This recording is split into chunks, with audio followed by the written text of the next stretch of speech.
Lo que estás a punto de escuchar te dejará sin palabras. Esta es Lucía, una monja que vivió 15 años encerrada entre los muros de un convento donde lo que ocurría en la oscuridad nada tenía que ver con Dios. Hoy rompe su silencio para revelar la verdad que casi le cuesta la vida. ¿Crees conocer los límites de la fe? Espera hasta escuchar su historia, porque esto cambió todo para siempre. El día que crucé las puertas del convento de la Santa Redención, creí que por fin encontraría la paz que mi alma llevaba años buscando. Tenía apenas 19 años cuando entregué mi vida a Dios, convencida de que tras esos muros de piedra centenaria estaría más cerca del cielo. Nunca imaginé que en realidad estaba entrando en mi propio infierno. Me llamo Ana Lucía de la Cruz, aunque ese nombre me lo dieron después. Antes era solo Lucía, la hija del herrero del pueblo, la niña que creció viendo cómo su madre se consumía de tristeza mientras su padre buscaba consuelo en la botella. La iglesia fue mi refugio desde pequeña. Allí, entre velas y cantos gregorianos, sentía que Dios me escuchaba. Cuando el padre Marcos me sugirió que tenía vocación, lo tomé como una señal divina. El convento era más grande de lo que imaginaba. Sus altos muros pintados de blanco parecían tocar el cielo, y las rejas negras en las ventanas dibujaban sombras como dedos esqueléticos sobre el suelo. La Madre Superiora, Sor María de la Purificación, me recibió con una sonrisa que no llegaba a sus ojos. Aquí, hija mía, aprenderás lo que es el verdadero amor a Dios, dijo mientras sus dedos largos y huesudos se cerraban alrededor de mi brazo como garras. Los primeros meses fueron de adaptación. Las reglas eran estrictas: levantarse a las 4:30 para el oficio de maitines, horas de trabajo manual en absoluto silencio, comidas escasas y siempre frías. Pero lo peor no era el hambre ni el cansancio, sino el miedo que empezó a crecer en mí como una mala hierba. Empecé a notar cosas extrañas. Las hermanas más antiguas cambiaban de acera cuando veían a Sor María. Las novicias lloraban en silencio por las noches. Y luego estaban las desapariciones. Una mañana, Sor Inés no apareció para el rezo. Se fue a otro convento, dijeron, pero su Biblia seguía en su celda, abierta por el salmo que leíamos juntas en secreto. La gota que colmó el vaso fue lo que vi en el claustro una noche de luna llena. Me había levantado a escondidas para orar, algo prohibido fuera de los horarios establecidos, cuando escuché pasos apresurados. Desde mi escondite vi a 3 hermanas mayores arrastrando algo pesado envuelto en una sábana blanca, algo que gimió débilmente. Al día siguiente, Sor María anunció que Sor Beatriz había sido llamada al cielo. Pero yo había visto cómo la llevaban hacia el sótano, no hacia la capilla. Esa noche, mientras las demás dormían, me deslicé hasta la celda de Sor Gabriela, la única que alguna vez me había mostrado bondad. ¿Qué pasa realmente aquí?, le pregunté con la voz quebrada por el miedo. Sus ojos, antiguos y cansados, se llenaron de lágrimas. Lucía, querida niña, susurró, este no es un lugar de Dios. Es un lugar de hombres que usan el nombre de Dios para esconder sus pecados. Antes de que pudiera decir más, oímos pasos en el corredor. Sor Gabriela me empujó hacia la puerta. Vete, y nunca digas que hablaste conmigo. Esa fue la última vez que la vi. Al día siguiente, Sor María me asignó a limpiar el sótano como penitencia por andar de curiosa. Las escaleras de piedra resbalaban bajo mis pies temblorosos. El aire olía a humedad y algo más, algo metálico que me recordó al taller de mi padre. Fue entonces que encontré la puerta de hierro.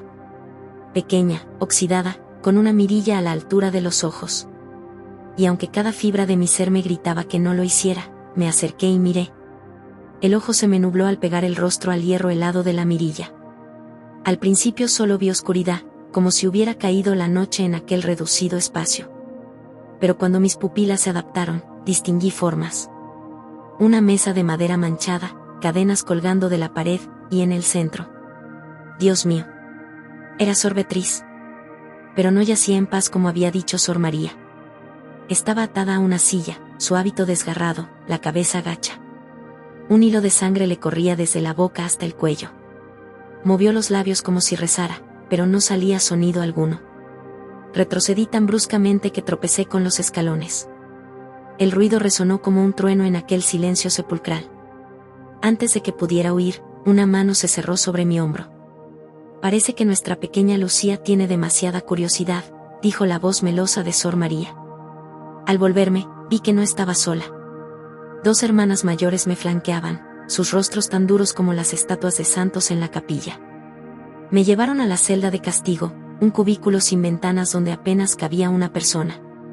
Aquí reflexionarás sobre la virtud de la obediencia, dijo Sor María mientras cerraba la pesada puerta de madera. La oscuridad fue absoluta. Pasé 3 días sin comida, solo con un cántaro de agua putrefacta.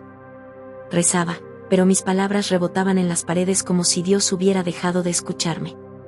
En el delirio del hambre, juré oír gritos lejanos, sollozos que venían de debajo de las piedras. Cuando al fin me sacaron, Sor María me esperaba en su despacho.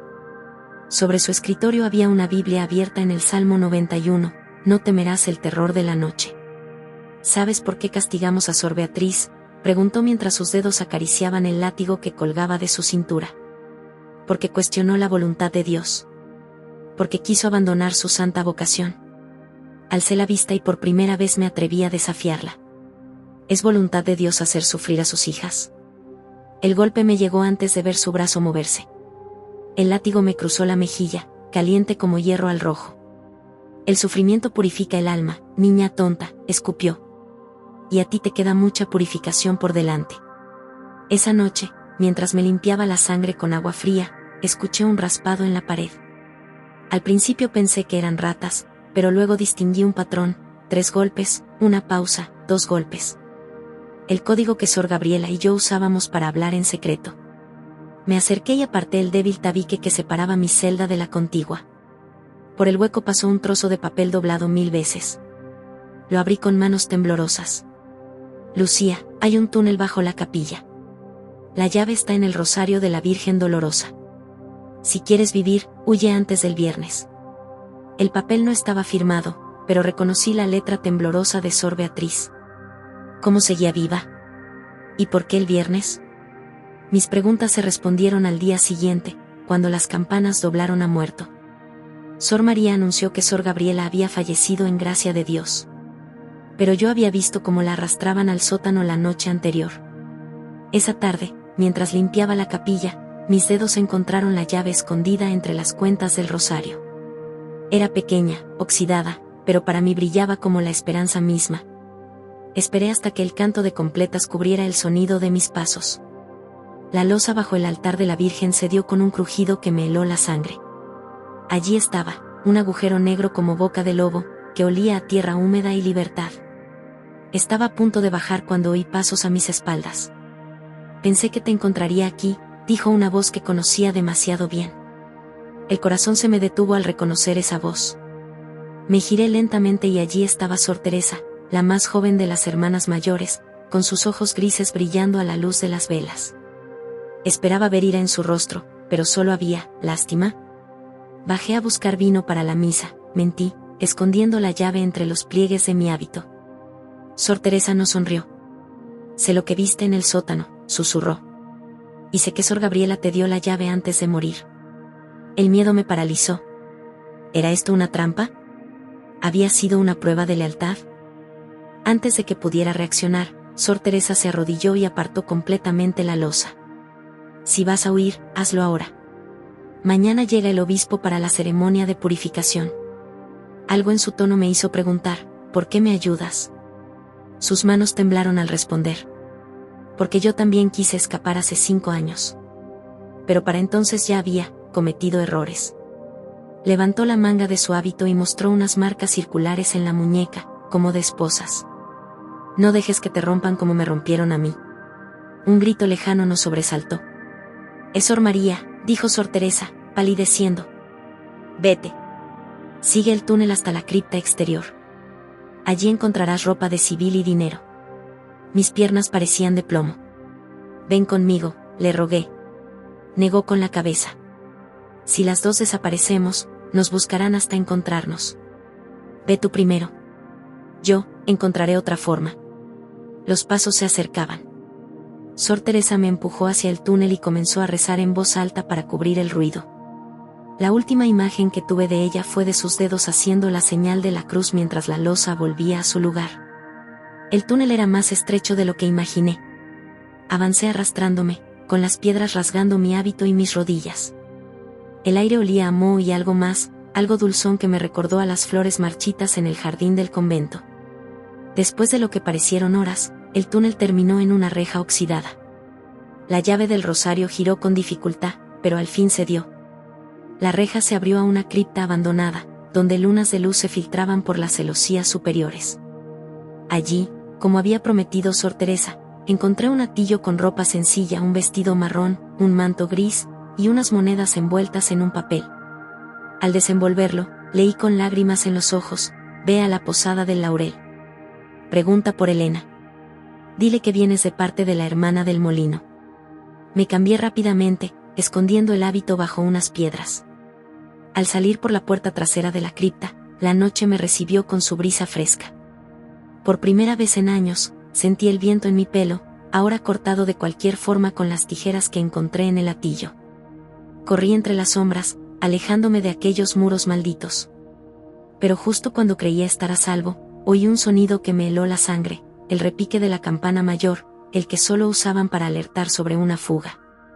Y entonces lo vi. Reflejado en el charco a mis pies, el rostro de Sor María asomándose a una ventana alta, sus ojos escudriñando la oscuridad como garras buscando presa. El camino hasta la posada del Laurel se me hizo interminable, cada paso sobre las piedras irregulares del callejón me recordaba los pasadizos secretos del convento. La luz del amanecer comenzaba a filtrarse entre los tejados cuando por fin distinguí el letrero de madera tallada que mostraba una rama de laurel. Al empujar la puerta, el olor a pan recién horneado y leña quemada me envolvió como un manto cálido, tan distinto al frío aroma a cera e incienso que impregnaba cada rincón del convento. Me aferré con fuerza al manto prestado, sintiendo como las monedas que Sor Teresa me había dado se clavaban en mi palma sudorosa. «Busco a Elena», murmuré con voz quebrada al hombre de barba gris que limpiaba vasos tras el mostrador. Sus ojos se estrecharon al examinar mi rostro demacrado y mis manos temblorosas. «¿De parte de quién?», preguntó con cautela, haciendo girar el vaso entre sus dedos callosos. «De la hermana del molino», respondí recordando las palabras exactas que Sor Teresa me había susurrado al oído en aquel angustioso momento de despedida. Acto seguido, sin mediar palabra, el posadero me tomó del brazo con firmeza y me condujo a través de la sala llena de parroquianos hacia una puerta oculta tras unas cortinas pesadas. La trastienda estaba iluminada por una sola vela que proyectaba sombras danzantes sobre las paredes de piedra. Allí, una mujer de pelo canoso recogido en un moño desordenado y con profundas cicatrices que le surcaban el cuello como un mapa de sufrimiento se levantó bruscamente de su silla. «¿Conoces el cántico de la higuera estéril?», preguntó con voz áspera mientras sus ojos grises me escudriñaban como si buscaran alguna señal oculta en mis pupilas dilatadas por el miedo. Tragué saliva con dificultad, recordando la extraña frase que Sor Teresa me había hecho memorizar durante nuestras breves conversaciones secretas en el claustro. «El que canta sin fruto, llora entre zarzas», respondí con un hilo de voz, sintiendo como mis rodillas amenazaban con ceder en cualquier momento. La transformación en el rostro de Elena fue instantánea, sus cejas se relajaron, sus labios temblaron levemente, y de pronto sus brazos fuertes me envolvieron en un abrazo que me hizo recordar a mi madre. «Pobrecilla», murmuró contra mi pelo cortado de forma desigual, «estás a salvo ahora, hija. Has llegado a casa». Me condujeron a un cuarto trasero donde la luz del amanecer se filtraba tímidamente a través de una pequeña ventana con rejas. 3 mujeres jóvenes cosían en silencio alrededor de una mesa de madera desgastada, sus dedos ágiles moviéndose al ritmo de sus respiraciones tranquilas. Al verme entrar, una de ellas, una muchacha de ojos verdes como musgo de primavera, dejó caer el hilo que estaba cosiendo. «Dios mío», exclamó con una mezcla de horror y resignación, «¿otra más esta semana?». Fue entonces, al ver sus rostros demacrados pero serenos, sus manos trabajadoras marcadas por callos similares a los que yo tenía, sus miradas que se desviaban instintivamente hacia cualquier ruido fuerte, que comprendí la terrible verdad. Todas éramos lo mismo. Todas llevábamos la misma historia escrita en nuestros cuerpos y almas. Sobrevivientes. Elena me ofreció una taza de té amargo que sabía a medicina y a esperanza. «Sor Teresa nos avisó que vendrías», explicó mientras acariciaba distraídamente las páginas de un libro de cuentas abierto sobre la mesa. «Es una de las nuestras, una de las valientes que se quedan dentro para ayudar a las demás a escapar». La pregunta que tanto temía hacer finalmente brotó de mis labios. «¿Está? ¿Sabes si?» No pude terminar la frase, pero Elena entendió. Su expresión se ensombreció. Aún no tenemos noticias desde anoche, admitió con voz grave, pero Sor Teresa es astuta como un zorro viejo. Si alguien puede. El resto de su frase se perdió en el estrépito de la puerta principal siendo derribada. 2 hombres corpulentos irrumpieron en la habitación cargando entre ellos una figura ensangrentada vestida con harapos que alguna vez fueron un hábito religioso. El corazón me dio un vuelco tan violento que creí que se detendría para siempre. Era Sor Teresa, su rostro amoratado, sus labios partidos, su túnica desgarrada y manchada de sangre seca. Corrí hacia ella, cayendo de rodillas junto a la camilla donde la habían depositado. Sus ojos, hinchados pero lúcidos, me encontraron entre la neblina del dolor. El obispo, farfulló con voz ronca, escupiendo un hilillo de sangre, llega mañana, trae soldados, para llevarse a las rebeldes. Elena maldijo con palabras que jamás habría esperado escuchar en boca de una mujer piadosa. ¿Cuántas quedan dentro?, preguntó mientras presionaba un paño limpio contra la herida abierta en el costado de Sor Teresa. 11, en las celdas del sótano, respondió con enorme esfuerzo. Con dedos temblorosos, Sor Teresa buscó algo dentro de los pliegues de su ropa ensangrentada y extrajo un pergamino manchado que me entregó con solemnidad. Tómalo, Lucía. Es la lista de las que no sobrevivieron a sus purificaciones.